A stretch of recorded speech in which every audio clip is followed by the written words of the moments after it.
In today's episode of the Pathway Presents podcast, I got a very interesting guest here with me today. I'm with Elaine Kwok, and she's hailing over as the Director of Marketing at Peak Power. And it's a Canadian climate tech company. And today we want to really deep dive into what Peak Power is all about, but also how Elaine is thinking about growth for the company in that very exciting industry. So Elaine, welcome to the show. Nice to be here. Of course, yeah. So maybe give people like a quick 360 overview. What is Peak Power all about in your own words? All right. So at Peak Power, we are making centralized dirty power plants obsolete. And how we do this is we create software that turns commercial buildings and industrial facilities into decentralized mini power plants. At the end of the day, we are trying to create cleaner, more reliable, and more affordable electricity for everyone.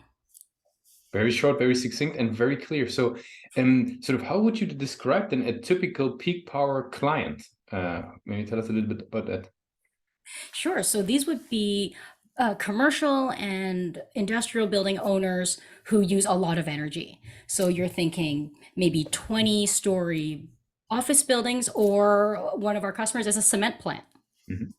Makes sense. And now, who within the organization would say we need to dog on, peak power? Like we need to work with those guys to get this, to get more of, what they're currently doing. So, would that be sort of like a facility manager? Would that be operations because they want to look into the efficiency of the buildings? Like who's basically taking up on that?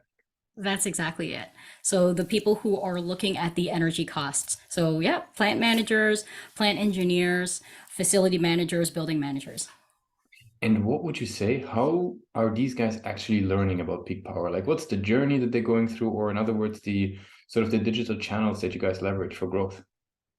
So we have been doing a lot of work on content, because what we're finding is that energy is extremely complex, especially when you think about energy markets and energy costs and all these things.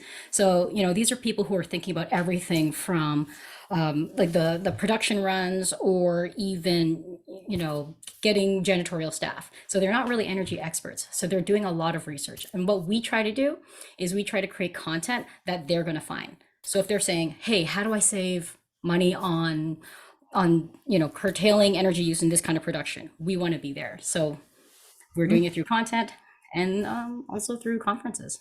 Very cool. Now, you mentioned content there. What I mean, it's always quite interesting to see which in particular industries what role the website actually plays. Like, what's your thoughts on peakpowerenergy.com? Like, what role does it play in the buyer's journey? Oh, it's huge.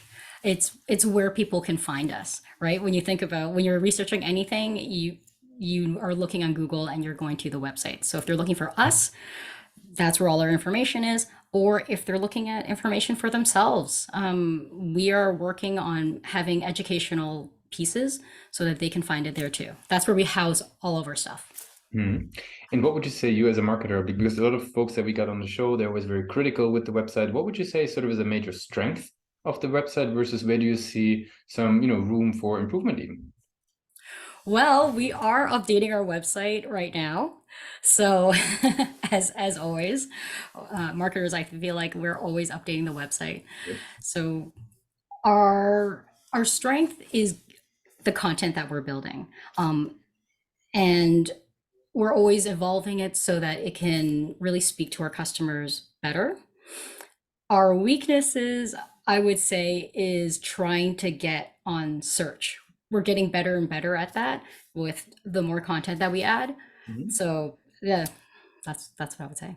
No, very cool. No, because I mean, every marketer, every starting situation for a marketer has different strengths and room for improvement. So that's very, very interesting. Now, is there something that you've learned over the years as a marketer? You've been, I mean, obviously you've been with Peak Power now, but you've been very interesting other places prior. How do you think about, driving growth? Like what was in terms of, from the website, was there any tools, methods, approaches that you've picked up over the years that helps, to convert visitors actually into, clients and leads and the likes? A strong call to action is really huge. And also just being available. So having a form that doesn't require them to fill out 30 things, just an easy way to get a hold of you. So we had some complaints when we first started our website that we didn't have a phone number. A lot of our customers are not the most technically interested people, they Mhm. prefer to talk to someone right away. So we had to make sure we got a phone number on there. Yeah, makes sense. Now, I'd love to switch gears a little bit. We talk about what you guys are doing. We talk about who you're serving, a little bit about growth and the channels. Now, I would love to learn about yourself as a marketer a bit. Now, there is so much content out there for marketers to, to deep dive into and learn from. Like, where do you personally find the highest quality information for your own marketing practices? Ooh, I do listen to podcasts, Mhm. of course. I read a lot of articles and I read books. I'm starting to go to a few more conferences. I mean, especially now with after the lockdown or during the lockdown, a lot of these things were online. So it was just, I didn't have to take a flight somewhere. So it was easier for me to access a lot of the education that's out there. Yeah, very cool. Now, I got some rapid fire questions as we're slowly approaching the end of the interview. Are you ready for those? Absolutely. What is the last book that you read? So the last book that I finished is called If This Book Exists, You're in the Wrong Universe, which is it's really good. It's fiction. It's like a cosmic horror. It's really, really funny. But the book that I'm reading right now, it's called The End of Bias. And it's Mhm. all about implicit bias and real world examples of how people were able to mitigate it. What's one single thing that your company is focused on the most at the moment? Our Series A raise. There you go. If there would be no boundaries in tech, what's the one thing that you would fix for your role today in marketing? Ooh, I think it's making advertising easier. Setting up ads. Oh, it just takes so long. We only have so many hours in a day. Yeah. And the very last question would be if we would do a little bit of time travel, right? And we go back to OCAD, right? You're heading out of formal Mhm. education into the world of your business and growth. What's the one advice that you would give yourself for your journey in, design and marketing? It's that it's always customer first, no matter what. So get in front of the customer as soon as you can. Do it often so you know who they are, what their problems are, how they think about their problem, how they talk about their problem, where they find solutions, if it's conferences, what they're reading, just because it doesn't matter. There's always going to be differences in technology. Marketing technology is going to go one way or the other, but your customer, that's never going to change. You're always going to need to know about everything about them.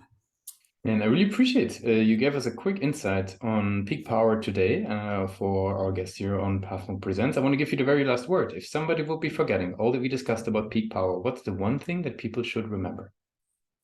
The one thing I'd love people to remember about peak power and about clean tech in general is that with the right technology and with the right partners, it can be profitable to achieve net zero.